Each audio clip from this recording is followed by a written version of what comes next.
बैठ साहिब, भाई इन्होंने एक कानून बना रखा है, मगरिब की नमाज से कोई मुझे तो दस्ता नहीं। हाँ साफ सी बात है, मेरे तबीले में ये क्यों दुबली हो रही है, ये क्यों उदास खड़ी है? अरे क्या ही तबीले के इंचार्ज का हूँ कि वो है? अरे आप है भाई आप। किसी ने क्या किया साहब था? प्रिंसिपल हॉल वालों को देखो, मेरी गाय पर सार की नजर डाली पड़ो। सार की कड़ी का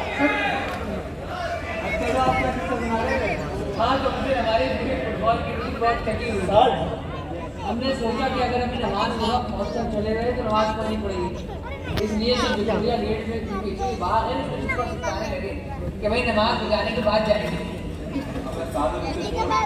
अपने हाथ पाँव से यही किए थे, क्या देखते हैं कि बाबा मुस्लिम के साथ कलेक्टर ऑफिस की तरफ चले आ रहे हैं। बताओ बाबा किसे कहते हैं? अरे भाई राम बाबू आप बहुत सीधे हैं, यहाँ सब सर सैयद तो बाबा कहते हैं। ये भगवान क्या हुआ? अरे डिसाइड ये किया गया कि जल्दी से झूठ मूठ की वॉक नमाज करते हैं, जब बाबा चले जाए तो पीछे से इशारा कर देगा एक बंदा और एक्टिंग खत्म कर देगी नमाज की। तो अपना फुटबॉल टीम का कैप्टन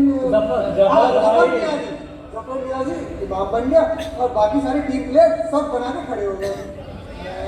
एक काम करके दिखाते। चलिए चलिए भाई बिस्मिल्लाह पढ़ो, शरारतों के लिए बिस्मिल्लाह। आइए भाई अब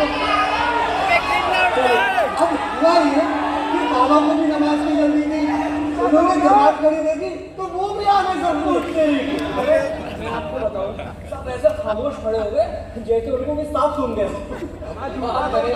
मगर नहीं थी, वो तिलावत पे तिलावत की जा रहा था। जब काफी देर हो गई और किसी ने पीछे से कोई इशारा न किया तो उससे रहा नहीं गया। उस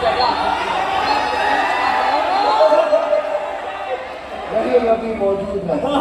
सरकार आइए सरकार। फिर आप लोग अपने जूते चप्पल छोड़ कर भागे। अभी हमने आपसे कहा कि आपने अच्छी शरारत की है, लेकिन आइए फिर से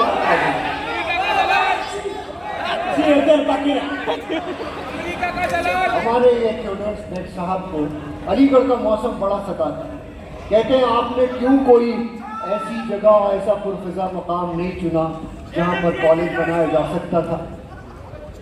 दरअसल अलीगढ़ में कॉलेज बनाने के पीछे वजूहत सबसे बड़ी वजह ये थी कि 1860 में अलीगढ़ में रेलवे लाइन पड़ चुकी थी और हम कॉलेज ऐसी जगह बनाना चाहते थे जहाँ बच्चों को आने जाने में सहूलत।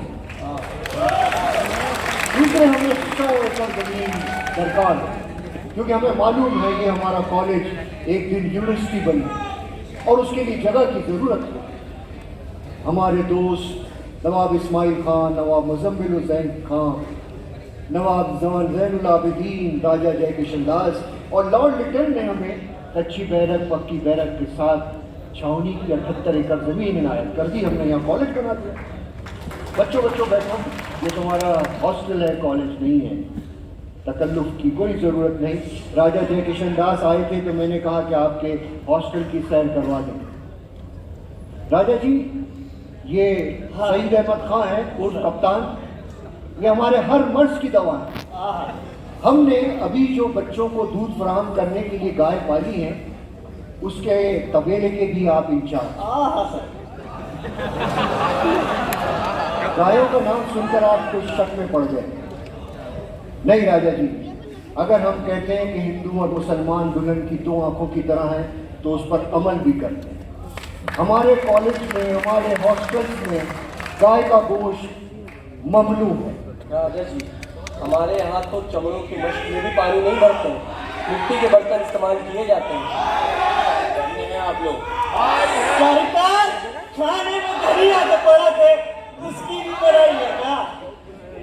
अरे कप्तान, तुम धन्य और धनिये के फर्क को नहीं समझेंगे तो बड़े नहीं समझ रहे। क्यों भी हो सरकार? हमारे कॉलेज में मैथमेटिक्स के एक बहुत अच्छे प्रोफेसर हैं पंडित रमाकांत मिश्रा जी। क्रिकेट के बहुत अच्छे खिलाड़ी हैं। उनके जरिए हमने उनकी निगरानी में एक क्रिकेट की टीम तैयार की। रफीक खान को एक तरकीब सूझी और उसने खड़े होकर अरबी में तकलीफ दी। अब क्या था, सब लोगों ने कहा कि क्या बात है, कौन कहता है कि सर सैयद का कॉलेज दहरियों का कॉलेज है, वहाँ के बच्चे ऐसी अरबी बोलते हैं कि हमारे यहाँ के इमाम नहीं बोल पाते। उन्हें क्या मालूम था कि कप्तान रफीक खान को अरबी आती ही नहीं। उसने तो अपने पार्टनर से दिल्ली तो वही से शुरू हुआ सीख रखी थी, उसी को तकरीब के अंदाज में अदा करेंगे। कितने अफसोस की बात है कि हमने अभी जो सिलेक्शन कमेटी की उसमें हमें इस्लामिक स्टडीज में कौन मिला? प्रोफेसर थारमश सरनान, एक अंग्रेज। उसकी प्रीचिंग ऑफ इस्लाम इतनी शानदार किताब है कि उसके मुकाबले की कोई किताब मौजूद नहीं है, और उसकी अरबी दानी की तो मौलाना शिबली भी कदर करते हैं। प्रोफेसर थॉमस ऑलराउंड का कोई सानी नहीं। बेशक। अच्छा बच्चों, अब आपको रायसाना हिंद के साथ मुकाबला है, तैयारी करना है। हमने राइडिंग क्लब भी शुरू कर दिया। मैं ये महसूस करता हूँ कि बच्चे क्लासरूम में घुटे हुए माहौल में रहते हैं, उन्हें इज़हार ख्याल का मौका मिलना चाहिए। इसीलिए हमारे एक फलसफे के प्रोफेसर हैं, प्रोफेसर जेसन बैक, उनको सिडिल्स बैक की मदद से वो ऑक्सफोर्ड स्टूडेंट यूनियन के सेक्रेटरी रह चुके हैं। उनकी मदद से हमने यूनियन हॉल का नक्शा बनाया है, एक यूनियन हमारे किताबत के जो सबसे ज्यादा अच्छी तकरीर करेगा उसे कैम्ब्रिज स्पीकिंग प्राइज दिया जाए। 1881 में सबसे पहला Cambridge speaking prize Sahibzada Aftab Ahmad Khan ने जीता। क्या गजब का मुकर्रर, क्या शानदार तकरीर करते हैं। इसलिए अब लोग उनकी नकल कर रहे हैं उस तरह से। सरकार, 2 नई गाय और एक साथी भी दिलवा दीजिए। देखिएगा कहानी हो गई।